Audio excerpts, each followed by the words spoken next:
So how you doing? Hey, today we are going to be running the Husqvarna 50 with a 55 top end, the 028 super piston, a little bit of port work.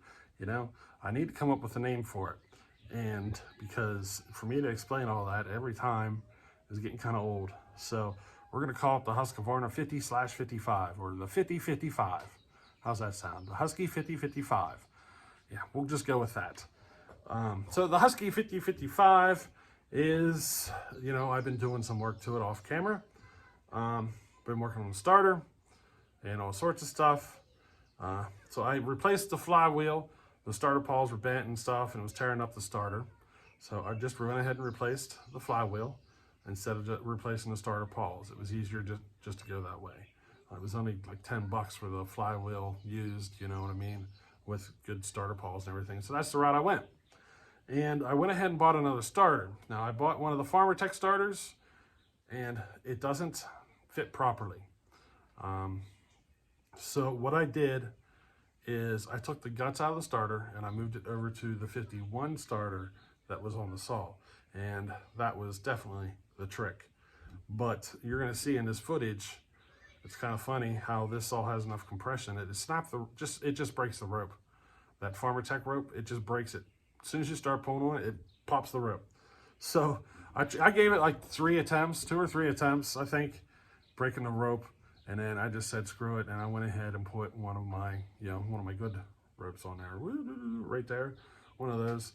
I went ahead and put one of those on there. And after that, yep, everything cleaned up. It's just that generic rope, you know what I mean? But we did some other things off camera. So I started moving the saw towards alcohol.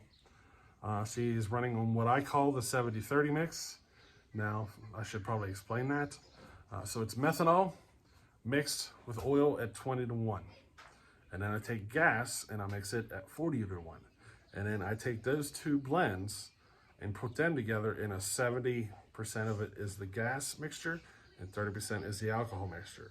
And that's whenever I say 70-30, that's what I'm doing is I'm taking the alcohol, mixing it at 20-1, taking gas at 40-1, and then blending them 70-30.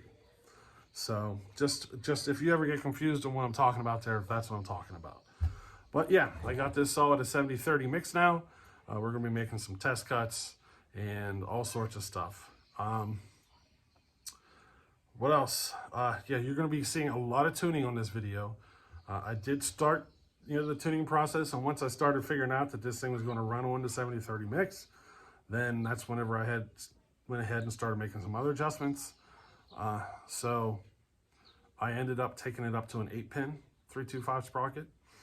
I'm still playing with that, still deciding if I like it, but I think I might leave it on the 8-pin even if the 7-pin is faster. There's a reason. So this saw is built for, JK built this saw specifically for me, and I wanted this saw built for small diameter pieces. 8 inches roughly, stuff in that range. I have no intention of ever taking this saw to a 20-inch piece of wood, ever. If I need to get into a 20-inch piece of wood, I'm just gonna grab a bigger saw, you know what I mean? So we built this saw specifically for small wood, and I needed it to be a little more zingy, if you know what I mean. So that's the way this saw is built. Now JK, he did a fantastic job of building this saw specifically for me, exactly the way I wanted. So, it's perfect. Now the wood I'm testing it in is a little bit bigger, just because that's, what I had here to test with. But, now in this video, you're gonna see all sorts of things though. You're gonna see me playing with the tuning. When I first started out this video, the chain was safety chain. By the time we were at the end of this video, I had ground all the safety rakers off because it was throwing in, the tune of the saw or the speed of the saw off. So I ground them off, but it's still a semi-chisel chain. The rakers are way off. They're way too deep. I got to throw the chain away because the rakers are just so deep. And it's really, really throwing the saw off, really hindering the performance of it. So my next step is going to definitely be to get another chain for the saw. Probably going to order one here in the next couple of days, actually, just because I want to get it, to its final stages. But you're going to see all sorts of stuff in this video. Just remember, it will start out with a full safety chain, and then towards the end of the video, it'll be on an 8-pin with the safety breakers and have stuff ground off. So just keep that in mind. So it's going to start out safety chain, and then I'm going to take the same chain and grind the safety breakers off, but the rakers are still too deep, and it's still throwing the saw off. But the tune on the saw, she worked out flawlessly. Pay attention to that. The saw is tuned up exactly the way I want. I might take it back to the 7-pin. We'll see. I haven't decided yet. I'm kind of on the fence right now. So, hey, I hope you enjoy this little one.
Alrighty, so yeah, I'm loving this saw the way it is. I think he did a fantastic job at building it for me.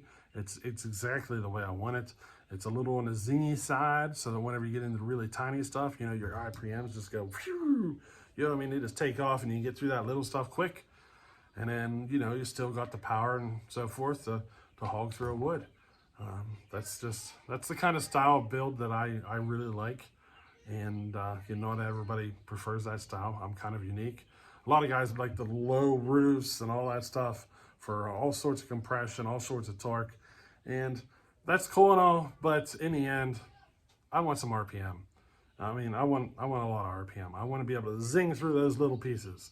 90% of the wood I cut is, say, 10, 12 inches or less. You know, it's very rare that I get into anything bigger. So why would I want something that is super torquey? I want those RPM. I'm not so worried about that big long bar, big hogging on big wood and stuff like that, because that's just not the type of cutting I do all the time. So, you know, give me some RPM. That's what I'm all about. Now, he did a fantastic job for me, built it exactly the way I wanted, and I couldn't be happier. So, hey, JK Saw Shop, if JK Saw Shop on YouTube, if you've not checked them out, you should. So, hey, we'll catch you on the next one. Later.